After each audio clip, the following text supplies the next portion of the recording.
Good morning, everyone. Welcome to the second Poverty Lines Build Back Better webinar. Really delighted so many people could join us today. My name's Peter Kelly. I'm Director of the Poverty Lines. Poverty Lines, for those of you who don't know, is the National Anti-Poverty Network in Scotland. We're doing this series of webinars in order to really contribute to the discussion about what happens after Covid-19. We know that the lockdown is being eased in different ways across the UK, but what comes next? How do we build a just economic recovery as we come out of Covid? How do we try and avoid some of the problems that we went into this crisis with? So just a couple of points of information before we kick off. So we're recording today's webinar, so if for any reason you have any technical problems or can't stay all morning, you will be able to find it on our website over the next day or so. We'll put that up for you. I'd encourage you to ask questions. We'll have a little bit of time, 10-15 minutes towards the end of the webinar to speak to all of our panelists. So use the question and answer function to ask questions. We'll collate those and get through as many as we can at the end. And as I said, we have a series of webinars coming up. The next one will be on the 22nd of June, looking at issues around disability and rights and the impact of Covid-19. So we have three excellent speakers for us today. Tony Wilson from the Institute of Employment Studies, Anna Ritchie-Allen from Close the Gap, and Kathleen Hennihan from the Resolution Foundation. Not going to hear much more from me for a while. I'm going to hand over now to Tony. Over to you, Tony. Great. Thanks, Peter. I hope you can all, I'm looking for a thumbs up that you can sort of hear me and see me okay. Great, good. So I'm good to go, thanks. So look, I was just going to try to set the scene a bit about where we are now in the crisis and where we think we are now in the crisis. Some of the groups that I think we should be most concerned about in the future, but I won't actually say much about that because I think some of the other speakers will give you more insights on those, but I'm happy to come back in the discussion on that. And then a bit about what I think this means for our policy and kind of practical operational response as we come out. So, first point, do I have control? Maybe I can't take control. I'm not sure. I'm on a Chromebook, so perhaps this doesn't work. If anyone's got control, we might need to put me on to the next slide. There we go. Thank you. So, first point, unemployment is now rising faster than at any point in our lifetimes, and it's already back up to levels that it was in the early 1990s. The rise in unemployment in the last, since the crisis, in the month between March and April on the claimant count measure was 70%. We've never seen, the last time we've seen a rise that high was in 1947, in the winter of 1947, when unemployment sort of shot up, but then shot straight back down again when the snow thawed and the ice melted. We're not going to see that happen this time. If you just move me on, I'm really sorry, I don't know how to, I can't take control here, so you're gonna have to keep moving on. I'm sorry about this. So that's not going to happen this time. We're well on course for unemployment to rise above 3 million. So the data that I just showed you was claiming unemployment up to the 9th of April. We'll get new data next week, and it's very likely that, that in that data we'll see unemployment at least another 500,000 higher. And that's because there's been about 1 million declarations or new claims for universal credit between the start of April and early May. And there's a good chance that around 2/3 of those will go on to make a claim, will be claimant unemployed. So even now, daily claims are around double where they were pre-crisis. All told then, latest data suggests that there's about 9 million people, which is a remarkable, absolutely remarkable figure, who are having their wages paid through the job retention scheme, or have had their wages paid. Some will have been on furlough and come back off again. We've probably got about, as I said, about 3 million people unemployed right now. And we've got more than 2 million actually, getting on for about 2.5 million now, who are being supported through the self-employment scheme, most of whom won't be working. So there is some data now coming through from the Understanding Society survey suggesting that the hours of the self-employed have on average halved, and their incomes have fallen by about 40%. So all told, that means there's probably only about 18 to 20 million people out of a working age population of 40 million who are actually working. The in-work figure is higher because people in the job retention scheme count as being employed, but the numbers actually working right now is about half. We've never seen as low a level of participation in the labour market, active participation in the labour market, as we're seeing right now. So what does that mean going forward? So firstly, we do weekly analysis of online vacancy data supplied by Adzuna, who are who's probably the largest job search engine in the UK. And our next analysis will be out tomorrow, and the figure will basically be the same as it was for last week. So new vacancies, the number of new vacancies being notified each week are around a quarter of the level they were a year ago.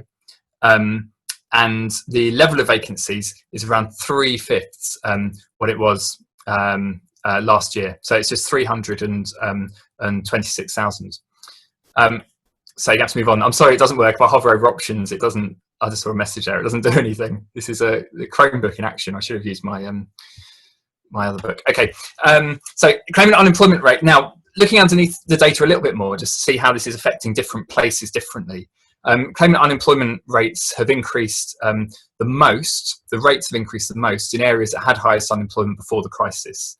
Now, the percentage increases have been higher in areas with lower unemployment, but the increases in the rates, the sort of per capita rises, have been biggest in places with the highest. So to put that another way, if you were in Guildford, for example, the claimant count, the percentage unemployed has gone from about 1% of the population to just over 2%. So it's more than doubled. If you're in Hartlepool, for example, it's gone from 7% to 11%. So it hasn't doubled, but it's phenomenally high. 1 in 9 people are now claimant unemployed.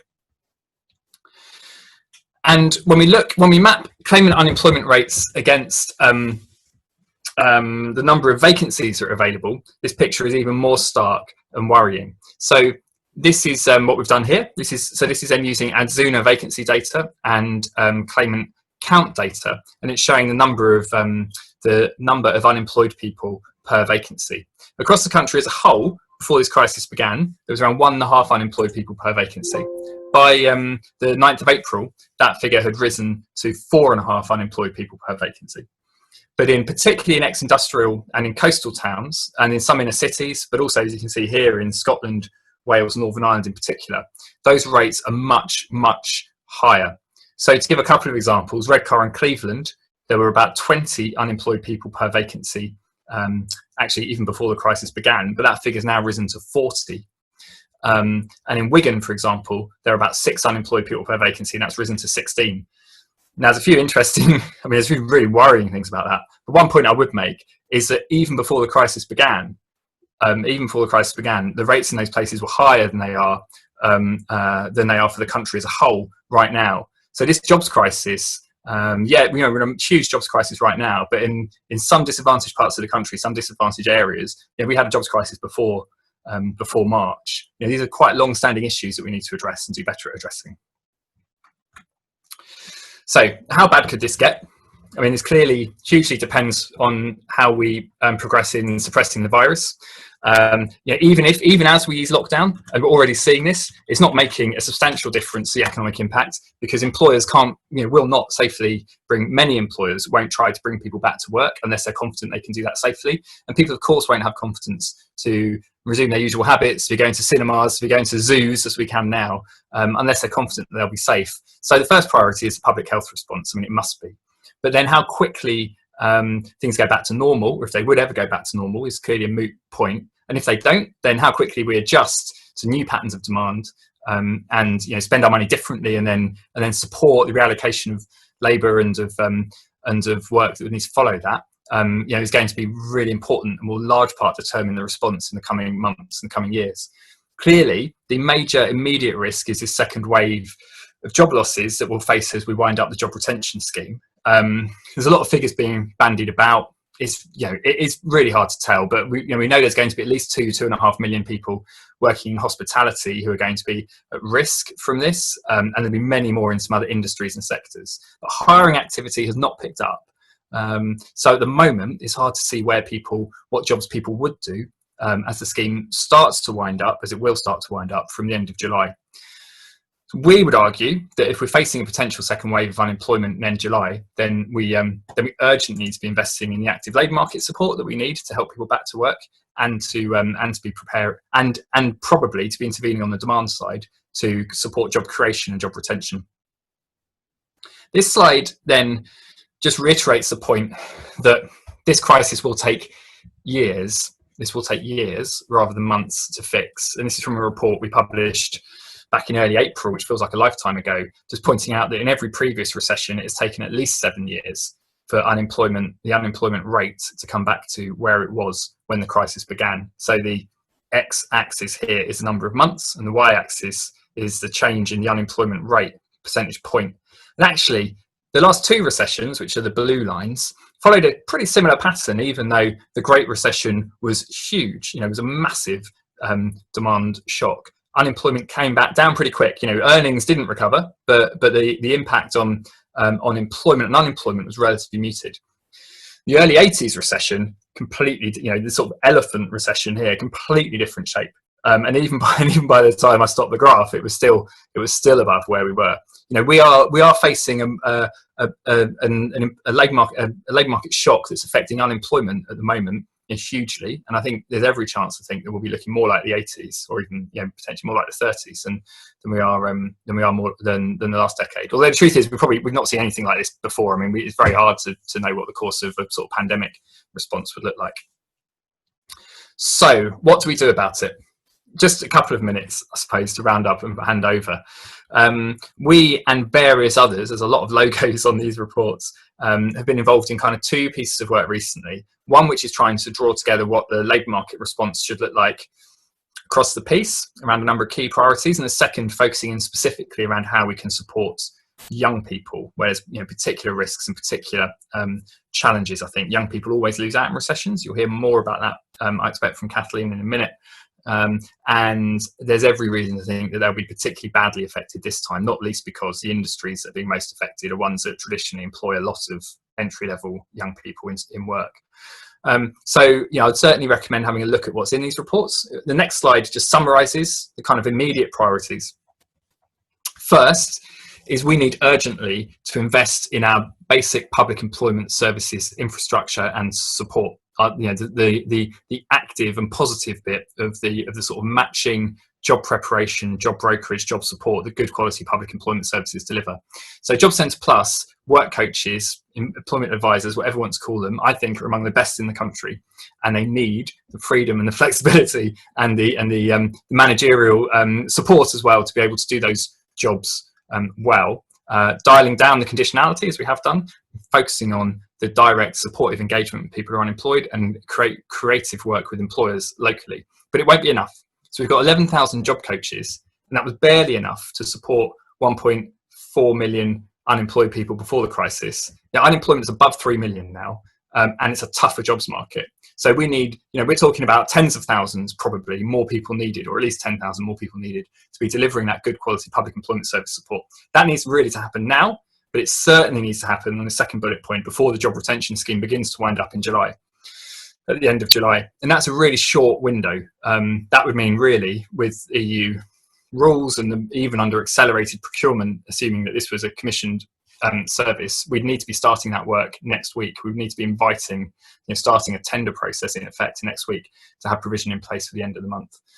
And I think that needs to be, we've talked about a Cobra for jobs as a way of sort of framing this. This needs to be a real team effort across employment services, voluntary and community sector, recruitment services, local government, housing associations, everyone really working together to help people prepare for and find work, stay motivated, stay confident, get the help they need.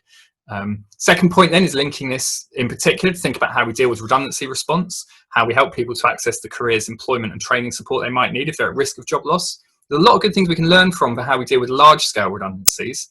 What we're facing, though, is a lot of small-scale redundancies, but some similar principles apply, in particular about how we can better coordinate support and services and routes locally, and how we can bring things together at a kind of local authority, a combined authority level. Third piece, really importantly, is to tilt the scales in favour of the long-term unemployed and those who are more disadvantaged. We must not repeat the mistakes we've made in previous recessions, or in particular in the 80s, ignoring and sort of writing off people who have health conditions, who are more disadvantaged, who are parents of young children, for example, and who will find it much harder to find work now. And I think that needs to be built on really good quality one-to-one support, but it needs to be much more than that too. Access to training, to health support, to potentially to wage subsidies, and to intermediate labour markets or short-term transitional jobs where demand is particularly weak. Doing that means, again, we need to start now. We will face higher long-term unemployment by the end of this year, start of next year, than we've ever faced, I think. And putting in place the programs to respond to that needs to happen now. That we need to start that process now.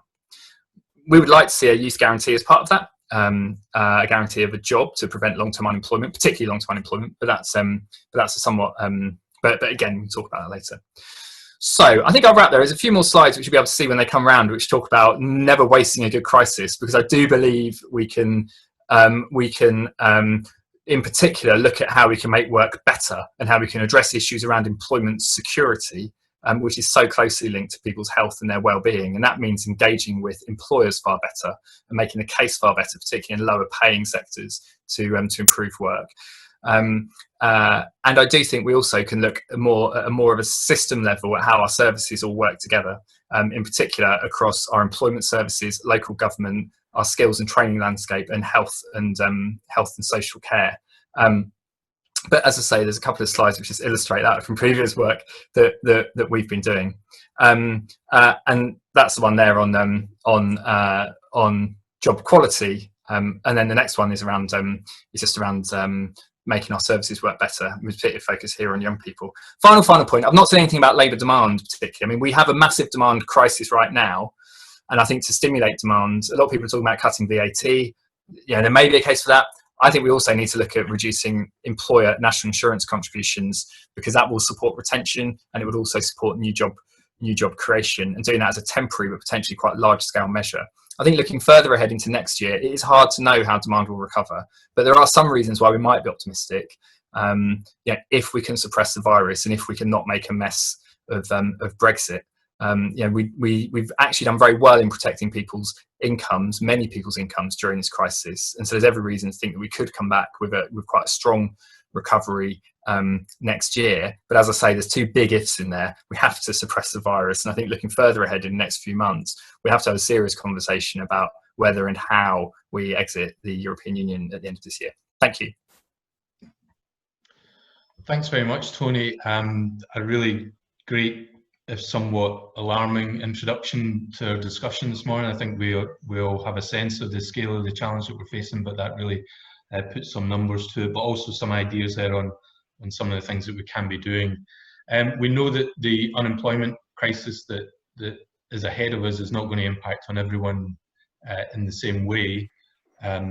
So I think our next speaker, if I can move the screens on, Anna Ritchie-Allen from Close the Gap, is going to talk about exactly, or in some of the ways, how that crisis is going to impact on women in particular. So just give you approval. I'll just hand over to Anna now.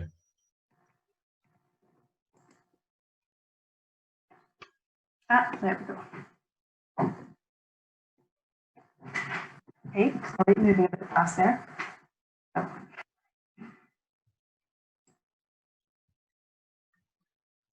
Great, thanks, Peter. Managed to get on top of the tech there. For those of you who aren't aware, Close the Gap is Scotland's policy advocacy organisation working on women's labour market equality. And for almost 20 years, we've been working with policymakers, employers and unions to influence and enable the type of action that will tackle the causes of women's inequality at work. So Covid-19 has exacerbated women's inequality in the labour market in a range of different ways, but central to understanding why that's happened is to know what the causes of women's inequality were before COVID. And I just wanted to flag up three main causes just now for that understanding. Occupational segregation, which is where men and women do different types of work, different levels of work. And in this context, their segregation into different jobs and sectors is particularly important. women's disproportionate responsibility for care, coupled with inflexible working cultures across the labour market, is another important factor. And also just discrimination. So sometimes that's intentional, but more often it's baked into employment practice in many workplaces.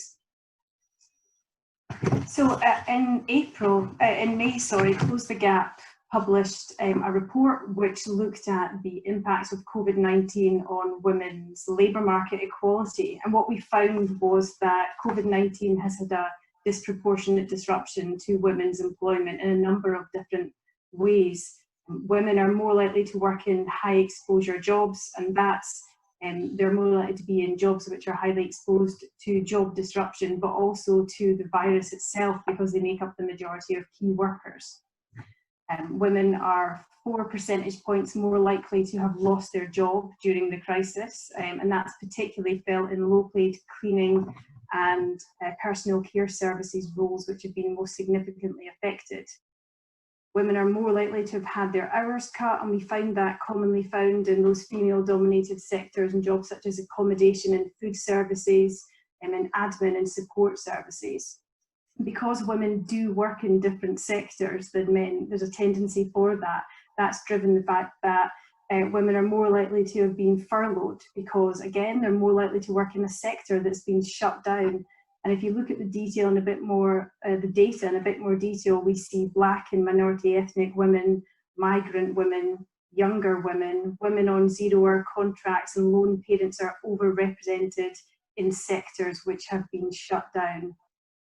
The closure of schools and nurseries and the restrictions on care services have dramatically impacted on women's lives, as they find themselves doing more childcare, care, and having primary responsibility for home learning.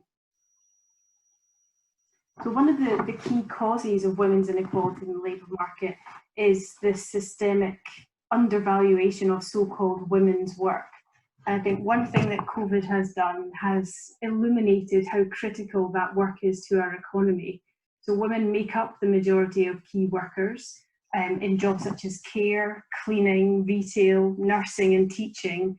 But more often than not, those jobs are undervalued in the economy, they're underpaid. And as we've seen from the controversies around PPE earlier on in the crisis, they're often underprotected in doing that work in our labour market. Women's employment before COVID was increasingly precarious. We know that 2/3 of workers earning below the living wage are women, and the majority of workers on zero-hour contracts and temporary contracts are women. But the crisis has shown that it's women in low-paid work that are particularly affected. They're less likely to have savings to rely on in times of economic uncertainty, where they've been furloughed on 80% of their already low pay. That's going to push many women below the threshold for universal credit. That has significant implications for women's poverty and for children's poverty. We've seen that the job retention scheme has afforded some protection for employees, and we have the self-employment income support scheme for those who own their own businesses. But we're particularly concerned that women working in the gig economy are falling through the cracks because they've got no access to financial protection schemes. And already those workers are in a vulnerable position because 3/4 of them earn less than the taxable threshold. Again, if we take the sectoral approach, those sectors which may struggle to recover, such as accommodation and food services and retail, again, we see Black and minority ethnic women, young women and migrant women overrepresented in these sectors. So COVID-19 has magnified women's role as primary carers within the household and in communities. Before COVID, we had 750 million people doing unpaid care for older people and for disabled people. Since COVID, there's an additional 400,000 people doing unpaid care, the majority of which are women. And again, we see women struggling to balance, is perhaps a nice way of putting it, to do home learning at school, where the reports are that they are disproportionately responsible for this, even if they have a partner in the house. which makes it particularly difficult and creates this impossible tension where women are also required to work from home. And what's that shown is the severe restrictions around access to furlough, in that there is no right to be furloughed. It has to be agreed between the employer and the employee. And women are reporting that they've asked to be furloughed, but this has not been forthcoming. Again, we see that there's been no access to part-time furloughs so far, although it will be introduced from July to enable people to go back to work. But that is a provision that could have helped many women up to this point. And instead, what we see, many women are at breaking point as they're trying to get furloughed, trying to manage all the responsibilities in their life, using up their annual leave, unpaid leave, putting them in a more of a precarious financial position. Although the UK government introduced a provision for furlough for those with caring responsibilities, it came late in the day, and also there's low awareness from employers about that in particular. So it's really difficult to overstate the significance of childcare in women's lives, as they rely on it to enable them to go to work and to manage their lives. There's a lot of uncertainty about how schools are going to open. We've seen Glasgow City Council talk about opening it for children to attend just for 2 days per week. And again, concern across the board that is this going to be each siblings are able to attend on the day, and the havoc I think that will create with women returning to work is significant. And what the emerging evidence is that many women are talking about leaving their jobs in a way to manage those childcare responsibilities. Similarly, we see concerns from the early learning and childcare sector, where there is gross uncertainty with the concerns highlighted by providers around the medium and long-term funding of services. Early on in the pandemic, the Scottish Government revoked the statutory requirement on local authorities to deliver the 11 40 hours funded entitlement by August. And although the funding is still there, it does appear that local authorities are taking a differentiated approach to how that will be implemented. So already we've seen some councils saying that they will not be delivering that full entitlement in their areas. This has got particular implications for those nurseries that are reliant on that funding and who have already been delivering the 11 40 hours. So they're faced with a difficult decision to hike up fees, which makes childcare more inaccessible, to reduce the service, which again makes it more inaccessible, but also has redundancy implications for an almost exclusive female workforce that is often working in low-paid conditions. But I think the broader sectoral implications is it's going to make it more difficult for ambitions to realise the living wage across the sector and what is predominantly low-paid work, undervalued. I've spoken quite a bit about the restrictions around furlough, but I think in thinking about the end of the furlough scheme is that we know that's going to bring a wave of redundancies with it. But we can't be sure that redundancy processes will be fair based on the evidence that we have from previous recessions on unemployment, but also on employment practice that discriminates against different groups of women. So the TUC published research yesterday, for instance, that found that 1 in 4 pregnant women had been discriminated against or treated less favourably in terms of being singled out for furlough and redundancies already. So we do have significant concerns that these patterns will be replicated with Black and minority ethnic women, migrant women and younger women particularly affected by redundancies. There's some key questions around returning to work. Safety is obviously a big one. How do we maintain physical distancing? And PPE and testing is obviously constantly quite topical. But how do employers ensure that they're making reasonable adjustments for disabled and other women who may be shielding? And as we were chatting about early on, actually, how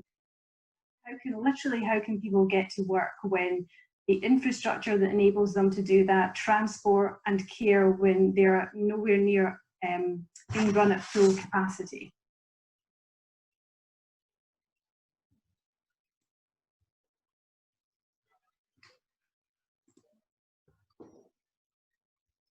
So what do we need to address all of this?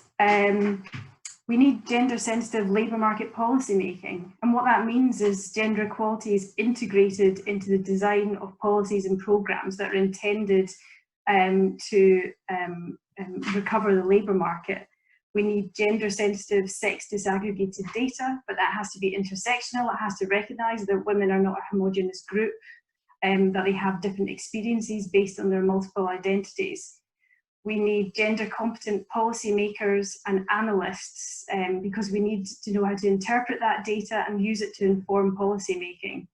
A core ask of Close the Gaps is that we need substantive action that labour market policy making has as a central aim to reduce occupational segregation, which is one of the key drivers of the disproportionate impact of women. Undervaluation of women's work needs to be addressed. It's very, very rare to this to be mentioned, and it's becoming increasingly invisible in discussions about the gender pay gap and labour market equality in particular, but it's low-paid women who are most disadvantaged by of women's work. Mentioned childcare and care support, but also we need to think carefully about pre and in-work training support. We know that generic employability programs replicate existing patterns of occupational segregation, so we need something different. We also know that women face gendered barriers to in-work training and support, so these need to be addressed as well. But we've got particularly concerns about the lack of equality impact assessment being used in policy making just now, poor quality, but also done post hoc so as to serve no purpose or make no meaningful change in the policy making process. And just to finish up quite quickly, Close the Gap has worked with Engender to develop a set of principles for economic recovery. So although we've seen in Scotland an increasing consensus around inclusive growth, that's not gendered, neither in Scotland nor elsewhere where inclusive growth is on the agenda. And so a couple of weeks ago, Close the Gap and Engender published a set of key principles for economic recovery. And I just wanted to touch on a few of these in relation to addressing unemployment. I think in looking at economic recovery, we need to make sure that women aren't left behind. And so the principle of equality and non-discrimination needs to be at the core of economic recovery. And a few things to highlight here then. Tackling the lack of aggregate demand needs to be central to this. So we need to create aggregate demand, and what that means in practice is stimulating demand for goods and services. So giving cash transfers to women and their dependent children, which will enable them to spend in their local economies and to reduce the rate of poverty for them. Care is as essential to our economy as bricks and steel and fibre optic cable, and yet mainstream economics frames spending on care as expenditure rather than capital investment. So the evidence shows, though, that the investment in the care infrastructure stimulates job creation, community regeneration, and it creates opportunities for underemployed women. So that's going to be particularly critical in the recession and unemployment. So we really need to see some commitment to designate care as a growth sector in Scotland. I had mentioned obviously unpaid work, but we need to see that redistributed in households, because otherwise what we're going to see, the emerging evidence shows, we're going to see a redistribution of women's jobs to men as women give up their jobs to do care in the home and elsewhere. And the final point I'd just like to mention again is addressing the undervaluation of women's work, which disproportionately affects women in low-paid jobs who are impacted by in-work poverty. And we've never seen a structural response to this.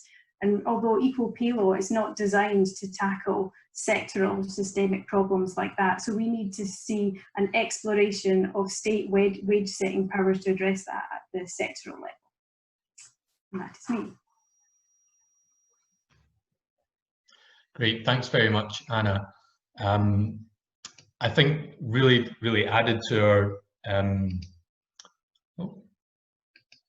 just trying to approve change of screen here.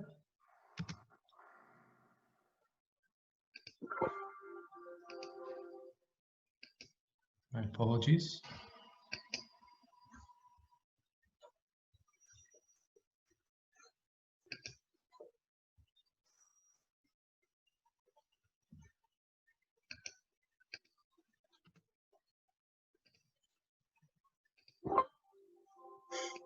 apologies for this. We appear to be having a few famous technical problems.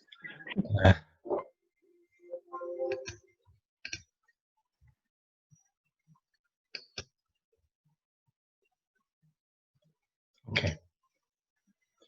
Kathleen, we should be able to turn over to you now. You just want to check. Okay. That all looks good. Let's see. I don't have control, but if we can't switch over, I'm more than happy to just suggest when you should change the slide if that's easier. Okay. I've had to do this live in person as well, so I feel like getting used to it.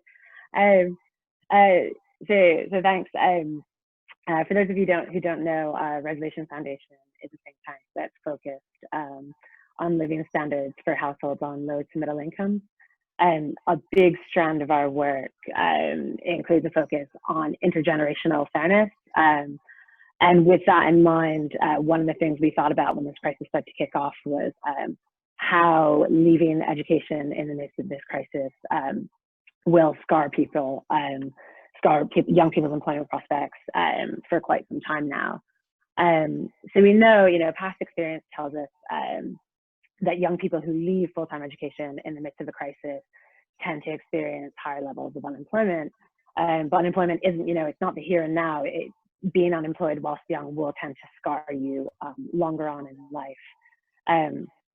So we can get a clear sense of this just by comparing unemployment rates for young people who left full-time education in the midst of the last recession against their counterparts who left actually just as few as 4 years after.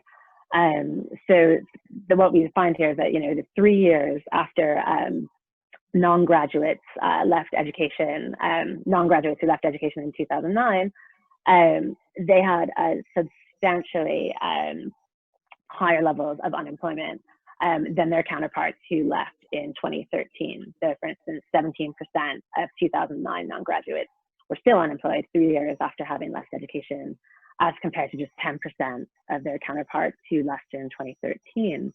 The blue lines here show unemployment rates among graduates who left in 2009 and 2013 as well. And as you can see, that difference for graduates is smaller, but it is substantial to some extent.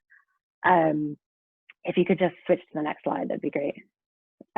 One of the things we're also interested in is just, for those young people who left full-time education in the midst of a crisis and they were able to find a job, we know that the types of jobs they had were very different. So just not anecdotal evidence, but broad evidence that we picked up a lot in our focus groups talking to young people who left in the midst of the last crisis was that graduates tended to sort of shift down into the sorts of jobs that non-graduates would have taken upon leaving education.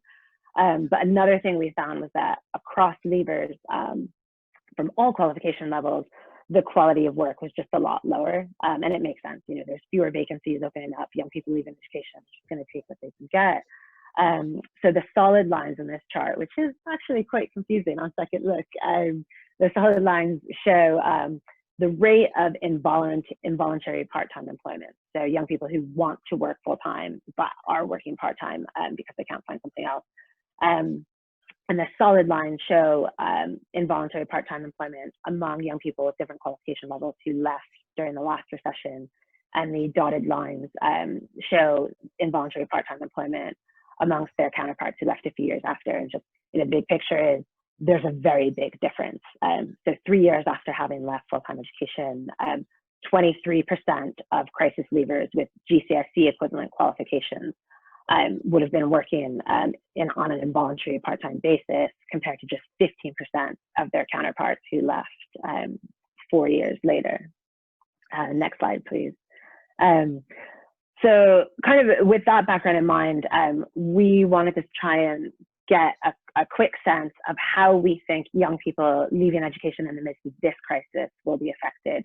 And it's just worth saying at the outset that we really focus on young people according to their qualification level. But actually, there's a huge amount of research in this area looking what happened in the last crisis, and equally in the 80s. And one of the big findings coming out of that is that, yes, obviously lower qualified education leavers will suffer much more than their higher qualified counterparts. But even within that, there are very big differences with people from disadvantaged backgrounds and people from Black minority ethnic communities and lower qualified women in particular actually suffering even worse within that lower qualified category or within all categories. But it's just worth saying that, for brevity in this report, we just were able to stick to our qualification categories.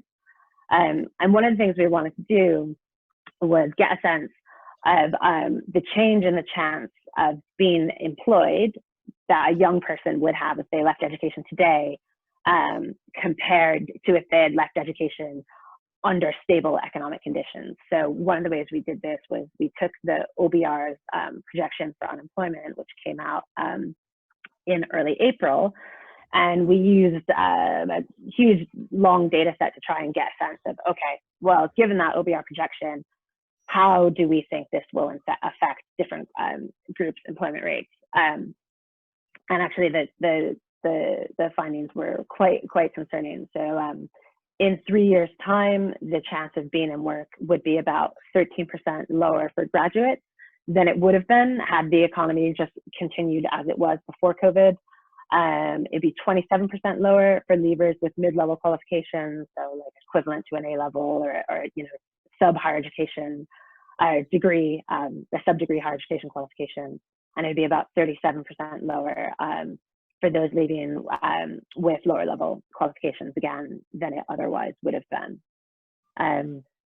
Though we also wanted to know, okay, how do we think on average this could affect pay? So using that same sort of econometric model, we looked at the change in average hourly pay that we would expect if the overall unemployment rate rose by about 6.1 percentage points, which is what the OBR projected. And again, even as far as 3 years after having left education, graduates' pay, we would expect to be on average 3% lower per hour.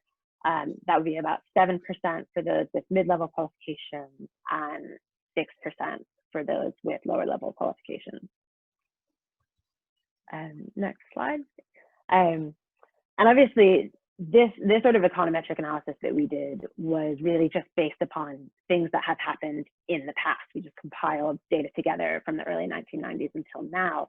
And that tells us less about, the really unique and frankly incredibly worrying aspects of this crisis, which is that we have seen, core sectors of the economy essentially shut down, and we know that they're not going to, bounce back very quickly, or we don't think that they're going to bounce back very quickly, and that's particularly worrying for education leavers and just for young people in general, and particularly those who are non-graduates, because these tend to be the sectors that young people get their start in.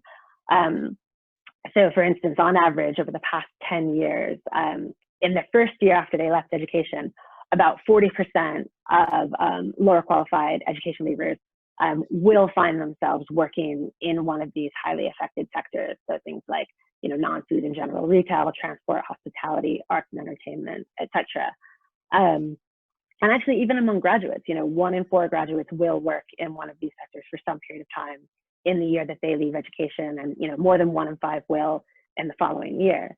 And I guess the big issue here is that getting your foot in the labor market is such an important part of being able to progress your career. And what this shows is actually that first rung on the employment ladder really is quite a bit damaged, and we don't know when it will sort of be fixed. So it is actually quite worrying for young people just trying to get their foot in the door, which seems a bit obvious, but when you look at the figures, it just makes it even more worrying. And in terms of policies, I think, to be honest, I'm not going to go into too much detail here, but I think we were just thinking about 2 broad areas that could help. So for young people in particular, we think there should be more help for young people to stay on in education for longer. But equally, we know that about half of education leavers we will probably expect will be wanting to find a job in the coming year. So we need to target support at those entering the labor market as well. So just a little bit more detail on those policies in the next slide. So in particular on helping young people to stay on in education, one of the big things that really hampers young people in England specifically is that 18-year-old students outside of higher education typically aren't able to fund their own, to have support for their living costs. So for instance, if you wanted to study full-time on a further education course, you wouldn't be eligible for a maintenance loan, whereas a student in England studying full-time at university would be. So one of the big things we're talking about is trying to make sure that there is support for people to be able to fund themselves while studying full-time, even if that's outside of higher education. I think there's probably a lot of ways that we could do this. One way, actually, just removing young people from that maintenance loan system, from that tuition fee system, would just be to look at whether or not within the benefit system there could be some more flexibility to allow young people to study for longer than they're typically funded to do. Because one of the big issues here is that once a young person opts to study full time, they are no longer able to claim universal credit. So obviously, it's like you'll have huge amounts of young people who actually could be studying a further education college, but they won't be able to receive their benefits and to be able to support themselves while doing so. So I think that's just a really clear gap that needs to be filled, immediately. And then on the next slide, there's also just a big issue here, and I think it's something that we're all talking about. It's just young people who are about to leave education, and just young people in education in general, are not being offered the same level of support that they typically would be. And this can be really, really worrying for those who are about to leave full-time education, just because they won't have that careers advice, that networking, that support there. So in a way, this is just stating the obvious, but it's pressure on government, employers, and educators to combine up to make sure that where possible, they can guarantee young people an education or training place over the next year. And running alongside of that is just better information, advice, and guidance for prospective students in both HE and FE. So for instance, for young people who previously weren't thinking about going to university, but now think it might be a nice thing, or a good thing to do, just making sure that information about clearing and UCAS application dates are there for them, because when they're not in that school system, it does seem a little bit harder to access that information. And then finally, just really quickly and very high level, but just on tools to encourage employers to hire young people. So I think some of this is what Tony was referencing before, that sort of demand side support. So maybe saying, reduce NICS contributions, and we thought this could work specifically well with young people. Another thing that we were talking about was reviewing past job guarantee schemes. So things like the Future Jobs Fund, which existed in the last recession and essentially offered paid temporary jobs for unemployed youth, and it did prove to be quite successful in the longer term in terms of reducing unemployment. And then equally, apprenticeships. This is a really big thing for us at Resolution Foundation. There are very few on the ground right now, but those apprenticeships that are opening up, we think should definitely be prioritized for younger people. And that is it from me. Great. Thank you very much, Kathleen, and thank you to all of our speakers. So now we've got just a little bit of time, around about 10 minutes, to try and cover some of the questions that came up. We've had a lot of questions over the course of the last 45 minutes. We're not going to get through all of them, clearly, but I just maybe want to try and pick up on a couple of them. There's the question of conditionality came up in Tony's presentation, and it's been mentioned in other areas. Questions have been raised in our chat there today about basic income and about its possibility of smoothing out some of the problems that we've experienced. But is that a way of addressing conditionality? And perhaps also to Anna, you had talked about the need for payments to support demand. Is a basic income part of that kind of solution? So I'll hand over to either Anna or Tony or Kathleen to come back on that first question. I mean, I'm very happy to go first. I'm seeing who unmutes first. I've unmuted, so I'll go first. On the conditionality point, I mean, I think it's welcome that the department switched off conditionality sort of very early. This is a massive, it would have been perverse to have maintained it at a time when we're telling people to stay at home and to stop stop activity.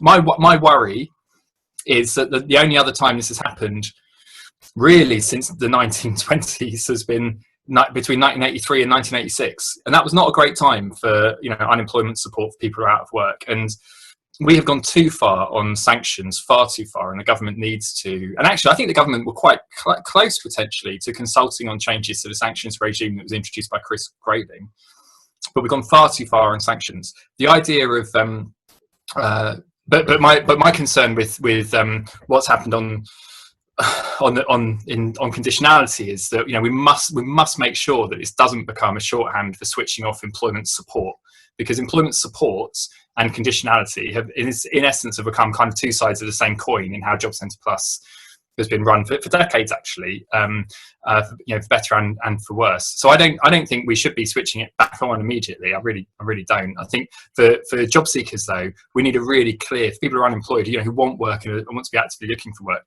I think we need a really clear sort of citizens charter type set of guarantees about the support that people will get and are entitled to. And we need employment services to be actively contacting and delivering that to people. And I'm worried that the switching off of conditionality has led to that being turned off too. In terms of conditionality for other groups, particularly related to health, I mean, there's no evidence that this has sort of positive impacts. There's quite a lot of evidence that it's actively harmful, and it's damaging for people's mental health in particular. So I personally don't think we should be switching back on the kind of the requirement to participate in work-related activity where you're off work due to a health condition. But I think we really, really do need to make sure we're delivering employment support to those groups.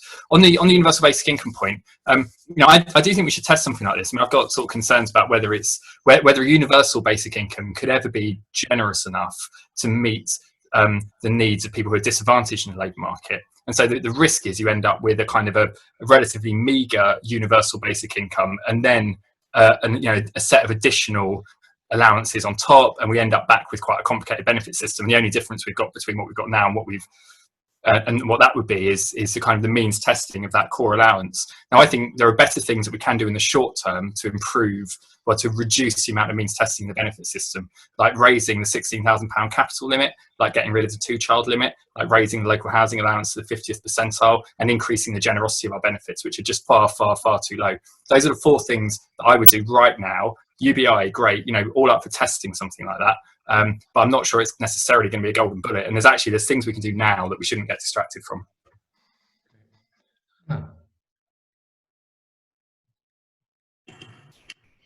Yeah, no, I mean, I would agree that it's worth looking at universal basic income. There are feminist economics arguments for basic income. I suppose that one of the main challenges with it is that it doesn't address the unequal distribution of unpaid work within the home, which is a big problem for women's equality.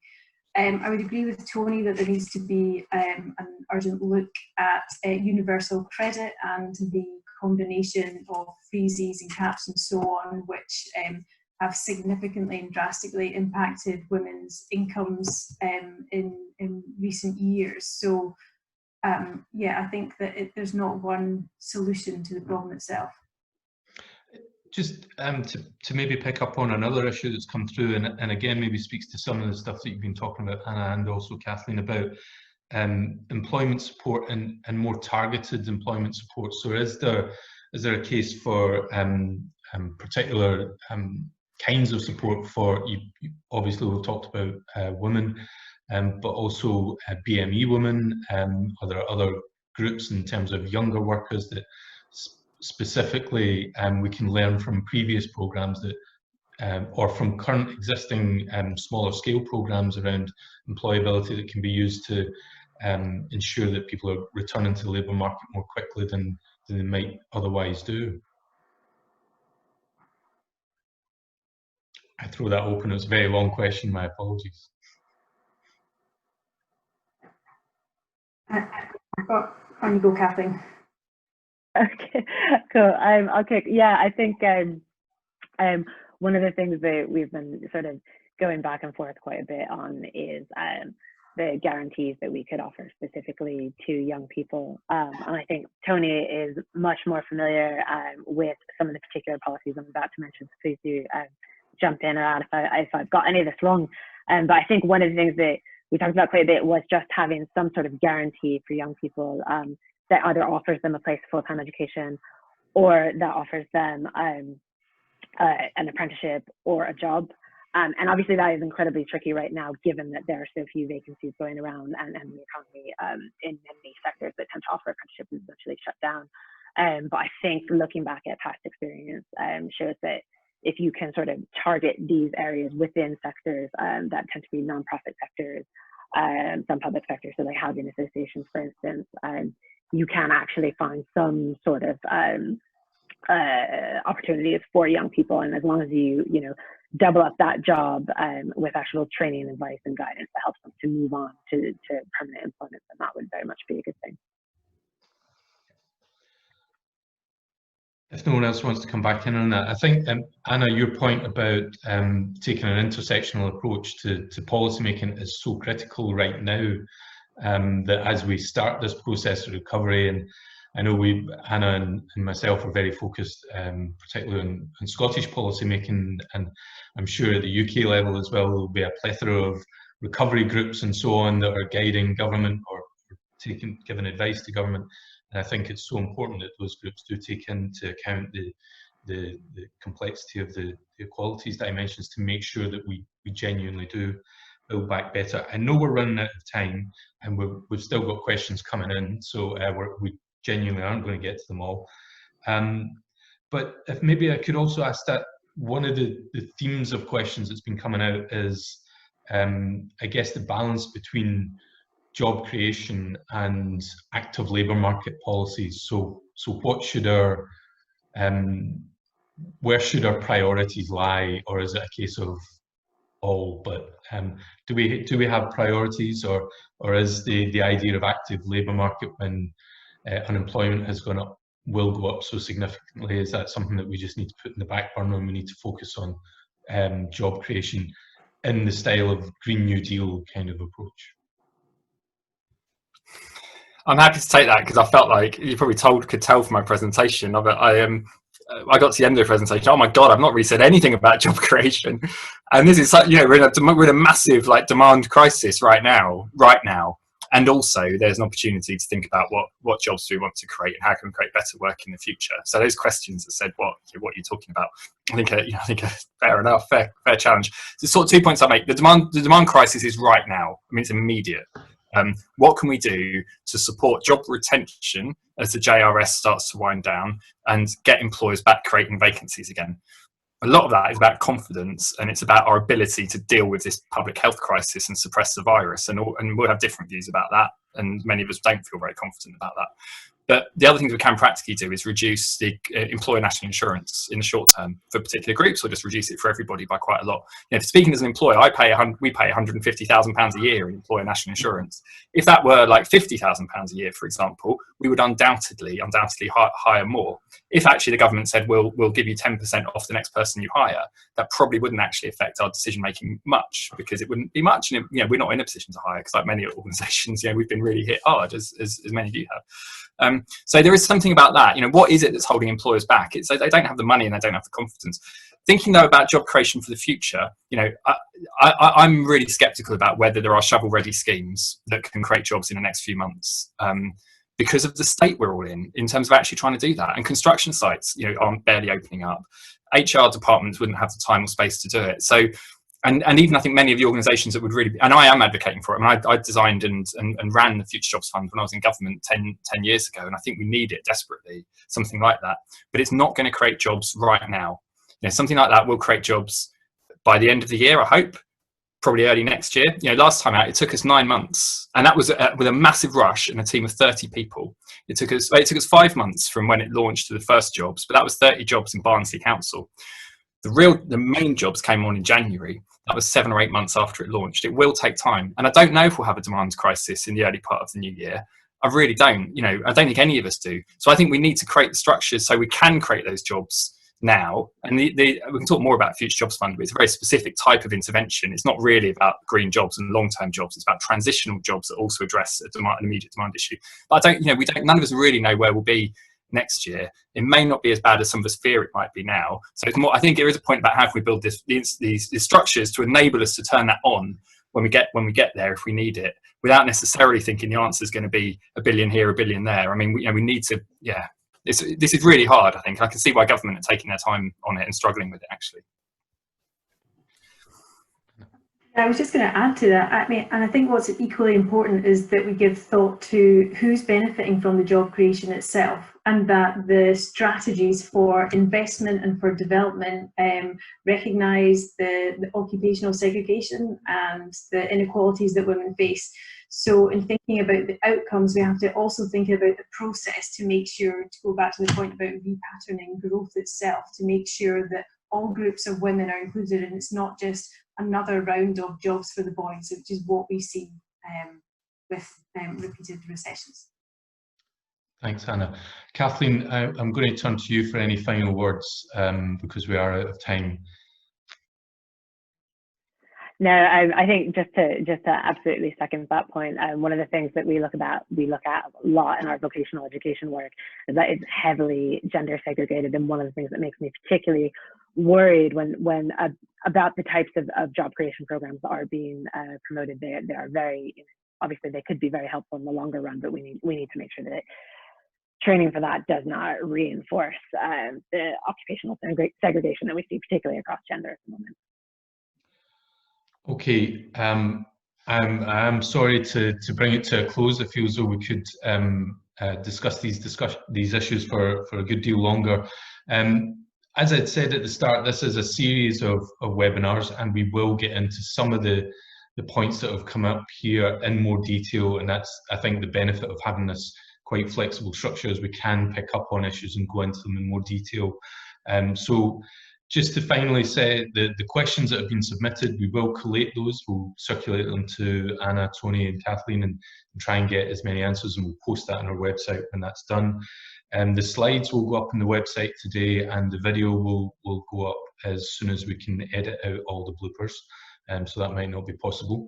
But again, just thank you to our speakers. The evidence that we're gathering, the discussions that we're having, the Poverty Alliance will use in our discussions with Scottish Government, with local government and elsewhere, to really ensure that we do have an influence on the policies and the practices that come out of this crisis at the moment. So thank you all for taking part, and we'll see you at the next one, hopefully on the 22nd of June.